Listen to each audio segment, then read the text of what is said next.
This interview is part of the History Heard project. The content of this interview may be used for historical research.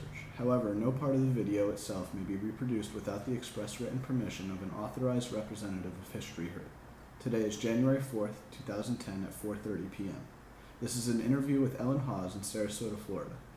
She was born on September 7th, 1919 in Brooklyn, New York. Getting the economy back on its feet. And we were interested in race relations. Okay. So I knew Hughie Ledbetter, who was also, I mean, a lot of you don't, he was really one of the founders of the whole movement too. He was a black man who came from Texas. He'd been on the Texas chain gang, and he was let out. What do they call that? Bailed out? Or? Not bailed out, but Alan Lomax, who was a friend and actually turned out to be a relative, because by marriage we became related. My husband's brother married his sister, so I knew the Lomaxes very well. I mean, they were family. Mm-hmm. His father, John A., who was head of the library, the folk archives at the Library of Congress, had bailed him out because he felt he was such a powerful singer. And he took him around with him, and he became his driver.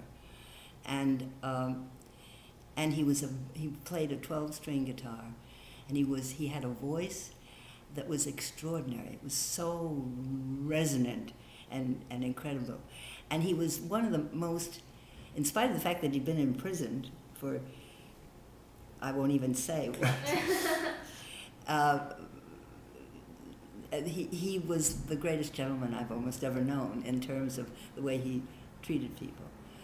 And it was a wonderful mixture of things that we never dreamt. You know, we all came from middle-class families, and all of a sudden there was this heady mixture of everything. Theater.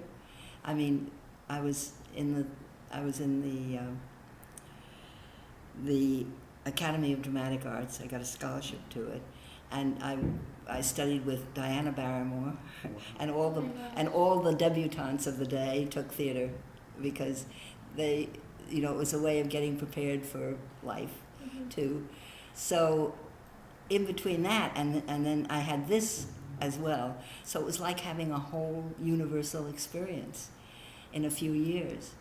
I mean, one of my friends, Hailey Coley, used to recruit me to take me up to West Point because she had somebody at West Point that she was seeing, and his friend always needed, or one of his friends always needed a girl that he couldn't get at the last minute. Usually they were very short and not very handsome, but I just loved going. So we would drive up together, and I'd have a night there. It was that kind of thing. It was everything from the Depression to, you know,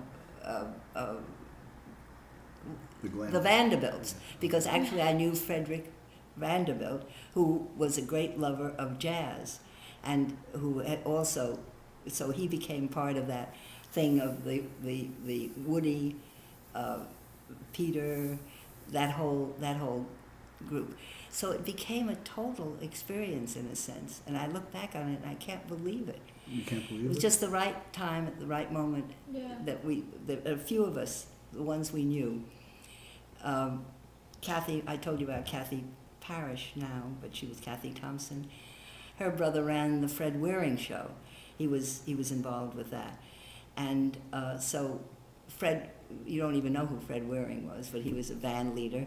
And I'm not sure he had anything to do with the Waring blender, but I've never tracked that down.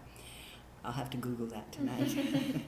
But so it was not only the alternate theater, because of course there was Clifford Odets and all those players that came out of the Depression, but it was also the radio and television, budding television. Did you have any sense at the time that Greenwich Village was something special, or do you only realize that? No, you don't. No, you're just living. It's very hard.